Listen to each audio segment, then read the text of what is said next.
terakhir kuliah, itu pada bab ke-16. Kita coba akan sedikit membahas itu masalah fiber to the home atau FTTH. Kemarin pada bab sebelumnya kita telah membahas masalah itu jaringan local access fiber. Itu kalau kita kemarin itu ada beberapa bagian jaringan aksesnya yang berdasarkan dari titik TKO. Itu ada kemarin FTTC, ada FTTH, ada FTTZ, dan ada FTTB. Sekarang yang sering diaplikasikan yang umum di sini adalah fiber to the home. Itu jaringan itu langsung dari titik dari LTE dari server. Itu bagaimana sistem transmisinya, satu linknya sampai ke rumah. Nah, dalam bab ini nanti kita akan coba mempelajari itu secara umum. Kita akan pengenalan teori dasar dari itu masalah fiber to the home. Dan secara khususnya nanti bagaimana Anda nanti mampu membangun atau membuat suatu jaringan fiber to the home. Nanti kita akan coba Anda membuat itu, kita nanti menggunakan suatu software aplikasi yaitu menggunakan optic system. Nanti sendiri nanti akan saya berikan tugas untuk merancang atau membangun suatu jaringan FTTH nantinya. Jadi untuk membangun ini jaringan nanti itu kita harus mengenal dulu apa perangkat yang dibutuhkan itu dalam mentransmisikan suatu sinyal fiber sampai ke rumah. Dari titik asalnya itu dari sentral, itu dari LTE atau di OLT optical terminal, itu masuk ke sistem ODC nya, masuk ke ODP sampai ke ONT nanti. Jadi sini kita akan coba mengenal apa aja perangkat yang kita butuhkan. Nah, sesuai dengan perkembangan teknologi sekarang ini semakin maju, terutama teknologi telekomunikasi yang memicu masyarakat untuk mendapatkan layanan yang mudah dan efisien. Di mana keterbatasan suatu jaringan akses tembaga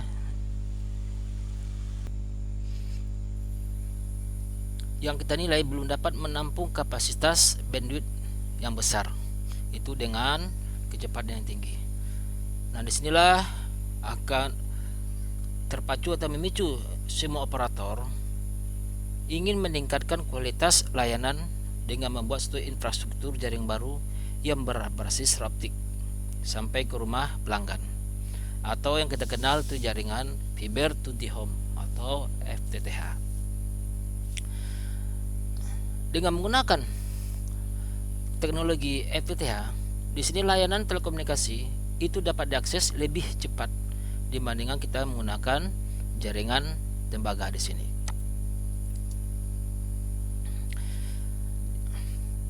Di mana fiber to the home itu merupakan arsitektur jaringan kabel fiber optik itu yang dibuat sampai ke rumah, di mana perangkat pelanggan berupa UNU.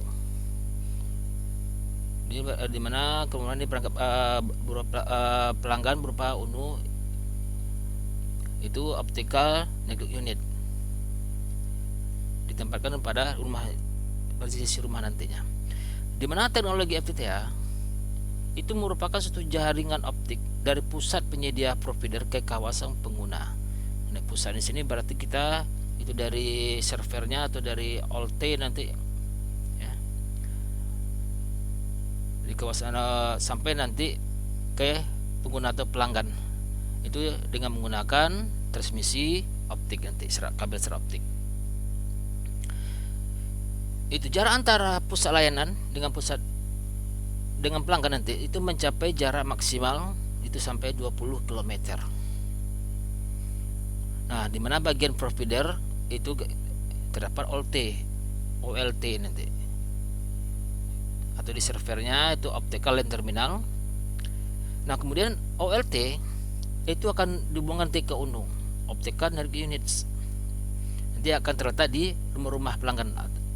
Di sini di UNU nanti akan juga ada perangkat yang terakhir itu adalah TKO-nya, yaitu tempat konversi optik. Nah, UNU yang terletak di rumah itu melalui jaringan distribusi seroptik yang bernama nanti Optical Distribution Network atau disebutnya di sini adalah ODN. Nah, coba kita akan coba di sini.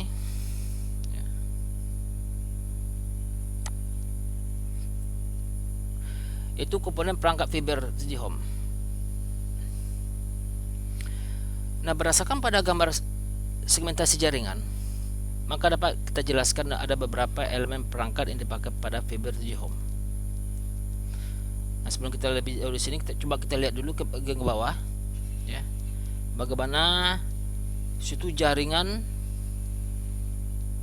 komunikasi jaringan FTTH. Nah, ini nanti yang kita akan jabarkan satu-satu nanti itu di OLT optical terminal, nanti ada optical distribution fiber nanti ya. Mungkin ada sebelumnya juga udah saya sampaikan di bawah sebelumnya itu apa ODC, ODP. Nah, di sini yang nanti adalah ONU tadi. Oke, kita coba bahas satu atau apa masing-masing dari konfigurasinya.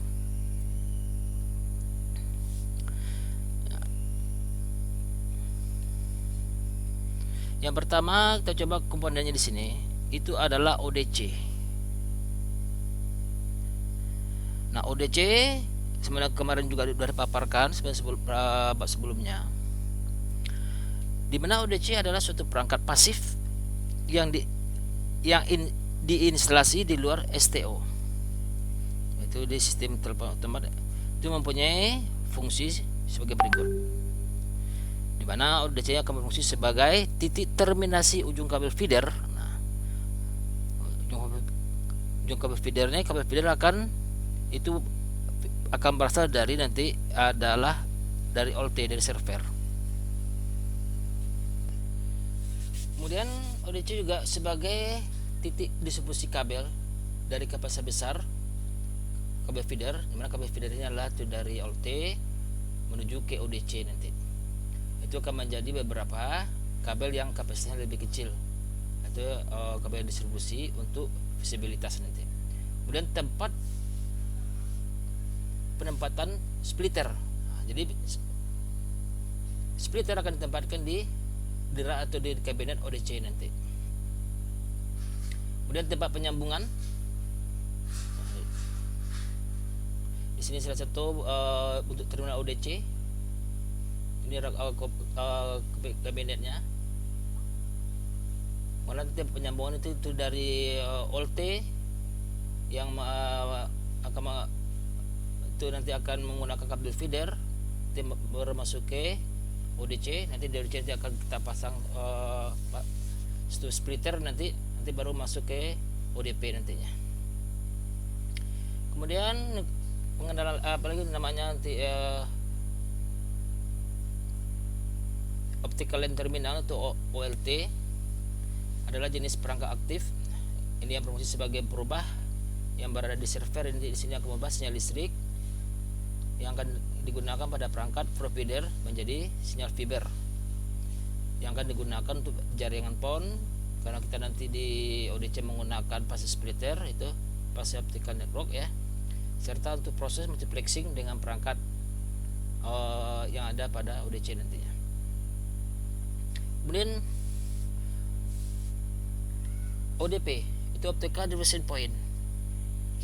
ODP adalah suatu perangkat pasif yang memiliki fungsi sebagai terminasi kabel sebelum masuk ke rumah pelanggan. Nanti biasanya kalau kita menggunakan kabel tembaga, ini ODC ini kita ibaratkan sama dengan KP, kotak pembagi.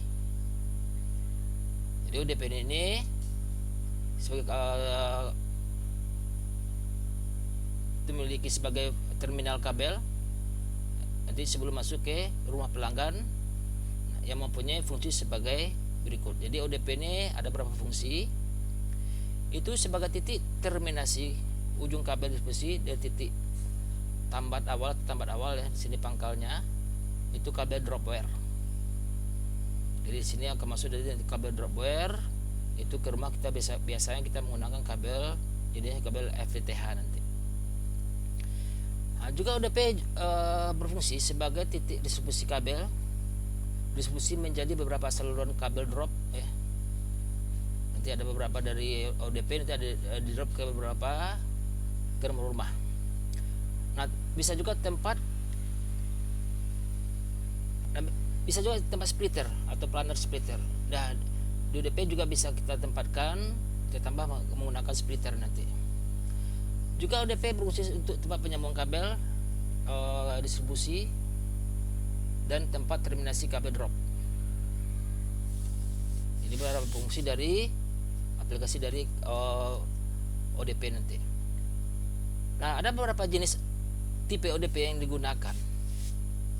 Itu berdasarkan dari lokasi tempat pemasangannya. Itu ODP dapat kita bagi menjadi 3 jenis.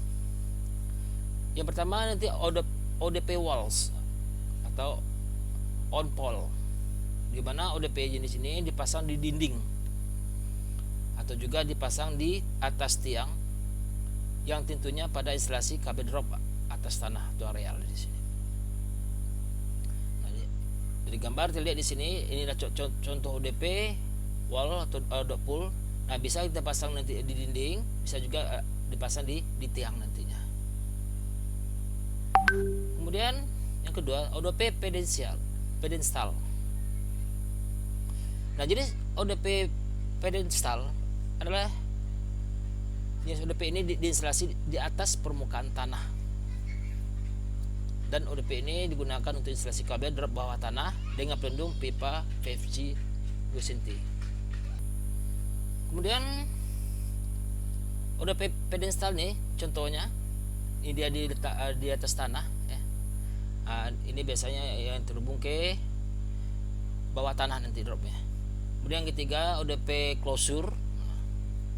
Jenis ODP ini sangat fleksibel, bisa dipasang di dekat tiang, maka bisa juga dipasang di antara 2 tiang. Itu pada kabel besi aerial. Nah, di sini contohnya closure yang kita pasang. Ini dipasang di antara 2 tiang nanti, atau tempat bisa jadi tempat penyambungan. Jadi di sini bisa tempat penyambungan kabel optik dari satu kabel optik dengan optik lainnya nanti dengan tipe yang sama nanti. Kemudian tadi yang ada ODP, dan kita mengenal lagi nanti ada namanya itu splitter ya. Jadi di sini yang splitter. Di splitter itu merupakan perangkat pasif di dalam jaringan PON, di mana fungsi splitter ini untuk pencabangan dari satu saluran fiber menjadi beberapa saluran fiber. Jadi misalnya kita di sini kita di OLT itu akan disediakan di satu saluran itu untuk menampung beberapa nanti ODC, maka di ODC nanti hanya masuk satu saluran, maka di ODC baru kita pasang splitter. Jadi nanti dari satu input nanti menjadi beberapa output sesuai dengan berapa yang kita butuhkan. Nah, ini contohnya splitter. Di splitter itu nanti banyak jenisnya, nanti berapa tipe sesuai dengan masing tipe itu akan berbeda masing berapa redaman standar yang dipakai pada masing tipe nanti. Nah, persyaratan pasang splitter ya yang perlu diperhatikan dalam menggunakan splitter ya.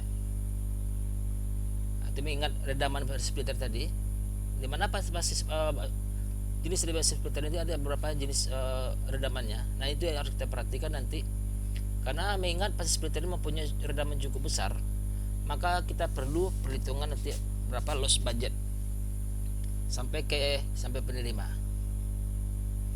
Nah, redaman pasang splitter itu ada tabelnya. Contohnya di sini ada berapa pasang splitter yang dipakai di PT Telkom nanti ya. Itu 1/2 itu maksimumnya ukuran redamannya sekitar 3,7 dB. Di maksimum ini 3,7 daripada untuk seperti yang kita gunakan itu 1.2. Tiada 1.4 ya, itu totalnya nanti adalah 7,25 dB redamannya. Dan ada 1.8 itu 10,38 dB, 1.16 14,10, dan 1.32 7,5. Nah, ini redamannya adalah standar yang berdasarkan internasional. Nah, ini harus kita pertimbangkan dalam perhitungan budget loss nantinya dalam sistem desain, sampai ke batasan nanti di penerima masih menerima sinyal yang bagus nanti, atau menerima cahaya yang cukup bisa untuk dikonversikan ke sinyal listrik dan bisa diterima oleh pelanggan nantinya. Nah, penggunaan ini tergantung dari nanti desain kita. Jadi dalam satu desain kita perlukan dan dengan memperhitungkan loss budgetnya sampai ke penerima nantinya. Kemudian roset ya. Ini roset.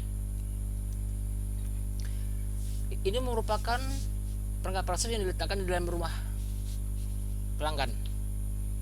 Nah, biasanya roset ini ada kalau kita pelanggan IndiHome itu ada kotak putih ya. Jadi roset ini nanti yang berfungsi sebagai titik akhir terminasi kabel drop fiber optik di sini. Nah, tipe yang kita gunakan dia tipe 657 standarnya. Nah, di sini dari roset nanti baru masuk ke TKO nanti. Di sini di terminasi ini terakhir kabel yang mempunyai sinyal cahaya nanti atau drop fiber optik ini di sini. Nah, di sini ada beberapa jenis tipe jenis roset ya. Di sini jenis stempel.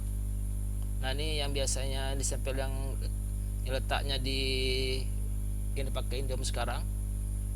Nah, nanti dari fiber nanti di sini. Nah, masuk ke nanti ke menggunakan terminal nanti adalah SC ya. Nah, masuk ke perangkat TKO nanti, tempat konversi optik. Nanti ini akan dispesifikasikan oleh ke pelanggan. Itu nanti bisa menggunakan IPTV, internet, dan juga untuk telepon. Kemudian ada jenis roset tanam. Ini mobil roset tanam, ini tanam di dinding nanti di sini. Kemudian yang F di sini, maaf ini urutannya kurang apa.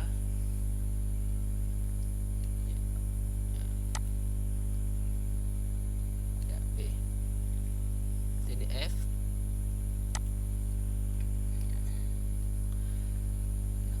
Yang perlu kita komponen yang perlu lagi untuk mengurus tujuan FTA itu ada nanti ada ONT. ONT ini adalah nanti yang kita namakan nanti sama ke TKO, Optical Network Terminal. Di sini yang tempat konversinya ya sama dengan TKO, tempat konversi optik. Di ONT merupakan perangkat aktif optoelektrik yang dipasang di sisi pelanggan. Fungsi perangkat ini adalah sebagai interface antara jaringan optik dengan pelanggan yang membutuhkan layanan data, suara, video. Kalau data berarti di sini adalah untuk internet, suara dan video misalnya untuk IPTV dan telepon. Suara bisa telepon, kemudian suara dan video ini IPTV, data dan internet. Nah, konversi jaringan FTTH untuk perencanaan dan pemilihan jaringan infrastruktur ya. Coba kita lihat konversi jaringan FTTH di sini. Nah, untuk perancangan dan pemilihan jaringan infrastruktur sangat berpengaruh terhadap keberhasilan proyek saat ini dan yang akan datang. Sehingga dibutuhkan pertimbangan dan keputusan mengenai pemilihan arsitektur jaringan dan perangkat yang tidak hanya berakibat jangka pendek namun akan mempengaruhi keberhasilan jaringan FTTH untuk jangka panjang. Berikut ini adalah beberapa yang penting harus diperhatikan dalam perancangan suatu jaringan FTTH. Itu pertama kita perhatikan untuk perancangan suatu jaringan FTTH itu pemilihan arsitektur secara optik. Pemilihan arsitektur secara optik untuk jaringan FTTH-nya. Kemudian pertimbangan center office dan kabel rumah. Dan yang harus kita perhatikan lagi untuk merancang jaringan FTTH ini adalah standarisasi pengkabelan central office dan offset planningnya di sini, offset plan-nya. Nah, sini satu jaringan yang umum di sini jaringan FTTH. Nah, di sini berasal dari OLT. Di sinilah yang akan tempat yang akan mengkonversi nanti sinyal listrik menjadi sinyal cahaya, nanti OLT, optical terminal. Masuk ke satu distribusinya itu adalah ODF, optical distribution fiber ya, ODF. Nah, di sini masuk kabel optik itu kabel feeder. Sebelum tadi dari feeder, sebelumnya babak sebelum sudah serangan itu ada beberapa jenis kabel feeder yang digunakan, bisa 132 sampai terakhir 126 nanti ini kabel feeder. Nah, di sini yang ODC tadi yang akan mendistribusikan optical distribution center di sini. Nah, sini bisa kita pasang nanti splitter. Kemudian dari ODC nanti mengalir beberapa kabel di sini ya. Kabel fiber, kemudian masuk ke ODP. Jadi kalau pada jaringan tembaga ini disebut juga rumah kabel ya. Kemudian masuk ke ber, nah ODP, optical distribution point di sini ya. Jadi kita tadi ODP ada berapa fungsi tadi ODP? Itu optical distribution point ini beberapa tipe nanti. Nah, pada kabel tembaga disebut sini adalah KP, kotak pembagi. Nah, di sini di ODP ini ada beberapa fiber nanti, beberapa core. Nah, masing-masing core nanti akan masuk ke rumah-rumah. Satu core fiber ketika masuk ke rumah atau kayak bisa juga perkantoran nanti ke ONT. Nah, sebelumnya di sini masuk ke kabel roset dulu. Dari kabel sini, nah disinilah kita sebut nanti di ODP ini itu kabel drop wire-nya. Sini drop kabelnya, ODP drop. Nah, kita menggunakan kabel jenis drop adalah kabel jenis FTTH. Nanti masuk ke di sini adalah nanti roset dulu.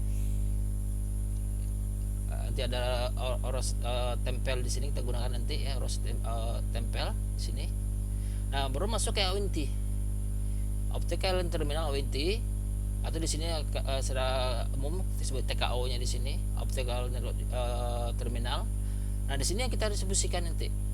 Jadi kalau kabel telepon kita menggunakan untuk suara atau telepon kita menggunakan kabel UTP. Kabel UTP itu di RJ10 kita gunakan di sini. Keluar di sini adalah RJ10 bisa ke telepon. Kemudian ke internet TPC. Nah, kita bisa juga menggunakan kabel LAN di sini RJ45, bisa juga kabel RJ45 masuk ke WiFi, kemudian WiFi yang di sini. Dan masuk ke STB, kotak hitam tidak ada di STB ini ya. Di sini akan mengeluarkan 3 terminal, itu adalah 2 untuk audio, 1 untuk video, TV nanti. Ini sumbernya adalah dari PT Telkom.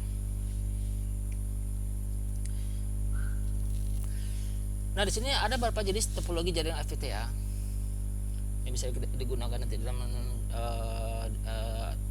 rancangan atau arsiteknya. Yang pertama namanya jaringan point to point atau P2P. Ya, jaringan point to point, di mana jaringan FTTH ini itu paling ringkas. Di mana sinyal transmisi dari CO dari central optik nanti ke setiap user dengan satu kabel optik itu berdasarkan standar IEEE 802 802,3 ya. Dimana kabel optik ini ada tunggal, berarti satu kabel, satu core yang digunakan untuk mengirimkan sinyal dari sentral optik ke lokal optik ya. Di sini dan sebaliknya. Local exchange di sini LO, di sini adalah central exchange-nya, ini CO central exchange ke local exchange dan sebaliknya nanti. Di mana local exchange LO ini itu informasi yang distribusikan ke masing-masing end user nanti.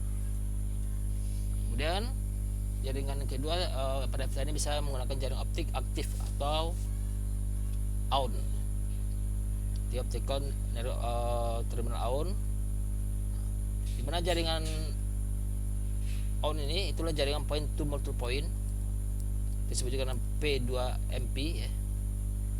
P2MP itu dengan menggunakan teknologi yang sangat terbatas karena biaya yang sangat tinggi, di mana peralatan aktif yang digunakan dalam jaringan OWN termasuk optical switch memerlukan suplai tenaga listrik yang cukup besar. Nah, sini masih jarang digunakan di Indonesia ya. Sedangkan yang paling sering adalah kita menggunakan jaringan secara optik itu pasif, itu pasif optical network atau PON.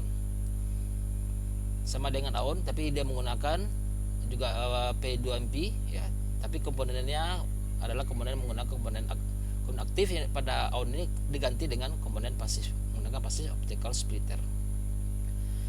Nah, jika dibandingkan dengan jaringan jenis OWN, pemasangan jenis PON agak lebih mudah, tidak menggunakan komponen elektrik aktif sehingga mengurangi biaya pada pemilihan peralatan dan juga dalam perhitungan budgetnya nanti. Sini kita lihat pada gambar nih, itu perbedaan ya, topologi OWN dan PON.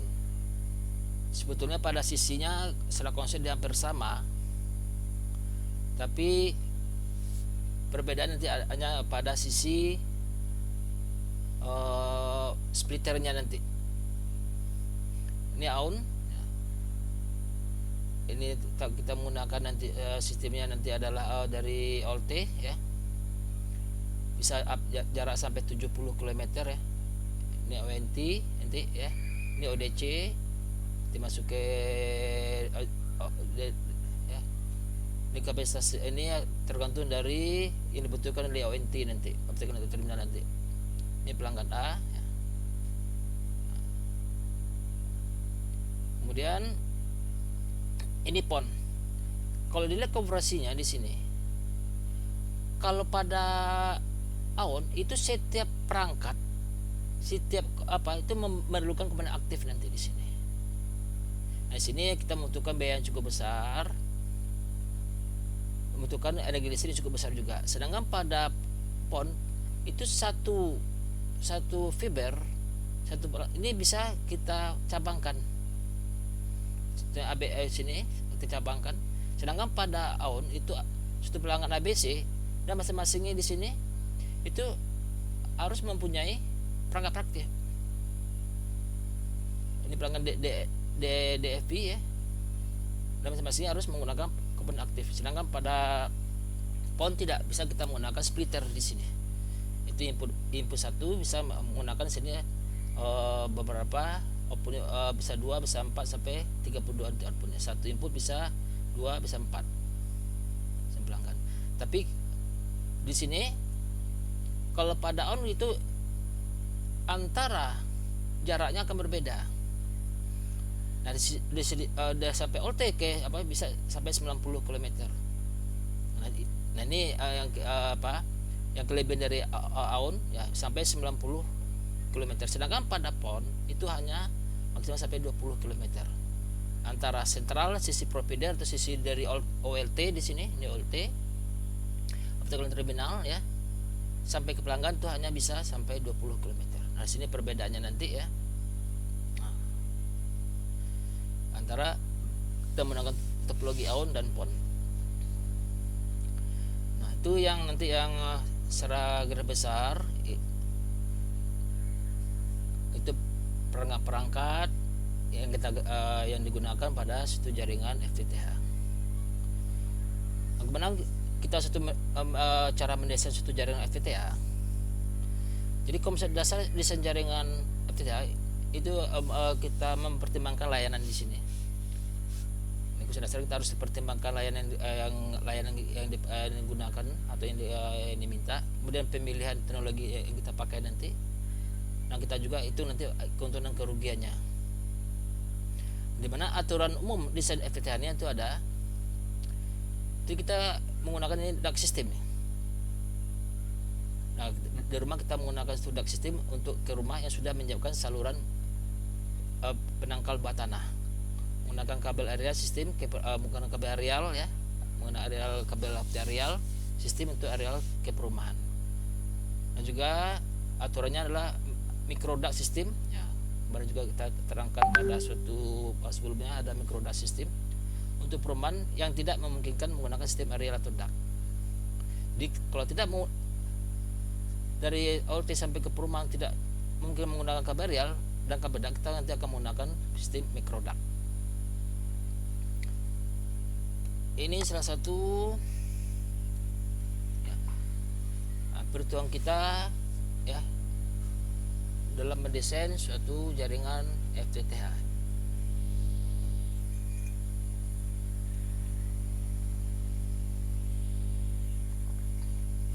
Nah, nanti di sini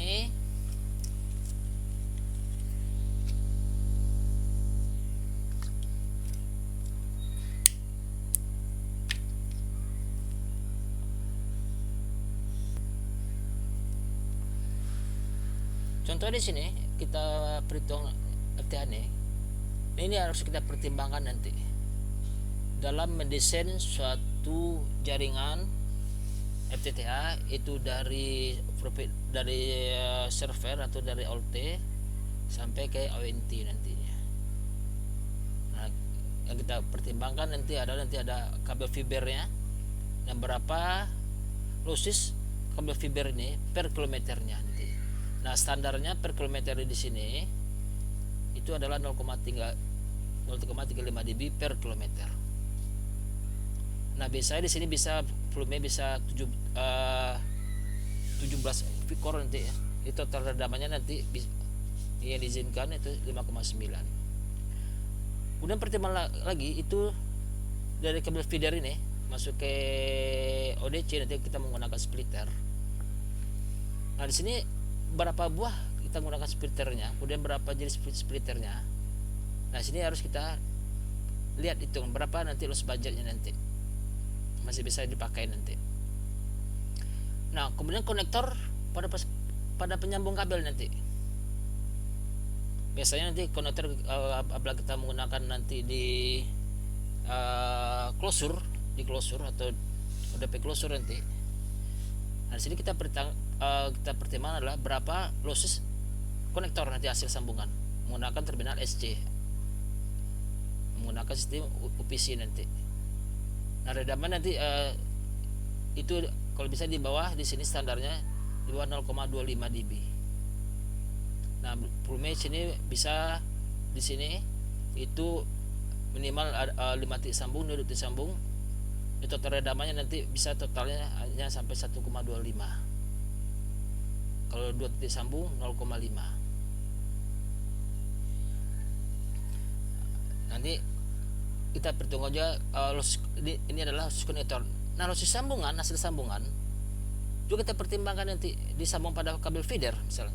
Itu hanya dibolehkan sampai maksimumnya 0,1 dB. Anak sambungan antara feeder itu kalau 3 sambungan 0,3. Kemudian kabel distribusi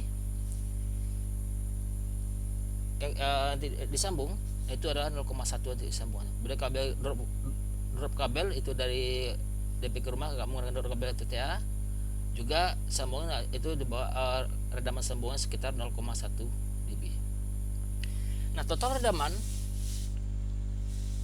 kalau kita menggunakan beberapa jenis tipe di sini itu adalah 26,3 dB. Itu yang kita menyebelahkan. Nah, ini yang harus kita perhitungkan. Nanti akan kita coba buat nanti di sini satu jaringannya nanti FTTH ini, dan praktikum nanti atau dalam tugas nanti saya jadi dengan syarat Anda harus install dulu di laptop Anda itu software optic system. Bisa kita merancang satu jaringan FTTH nanti. Nah, ini langkah-langkah desain FTTH itu desain jaringan feeder dulu ya. Nanti serapan nanti saya kopikan nanti secara printnya tugas yang Anda buat nanti ya. Ini satu langkah yang harus Anda lakukan nanti dalam merancang suatu jaringan FTTH menggunakan nanti software optic system. Nih, yang pertama kita desain jaring feeder dulu. Itu ada dua, atas tanah dan bawah tanah. Kemudian desain distribusinya atas tanah, bawah tanah, kemudian dalam gedung. Ya, kemudian desain kabel penangkalnya nanti ada instalasi dalam pita, kemudian instalasi menggunakan kart penggantung nanti ya, di udara. Dan desain IKR, IKG-nya standar yang pelindung nanti ya, menggunakan pelindung pipa conduit, ada menggunakan pelindung pipa ducts nanti di sini. Nah, nanti inilah nanti yang akan tugas Anda merancang membuat satu jaringan FTTH dengan menggunakan nanti software aplikasi adalah OptiSystem. Nah, ini sumber ada pustaka yang saya gunakan. Itulah untuk pertemuan ini. Secara apa yang nanti informasinya nanti akan saya sampaikan melalui WA atau melalui nanti adalah di software Sepada. Mohon maaf. Assalamualaikum warahmatullahi wabarakatuh.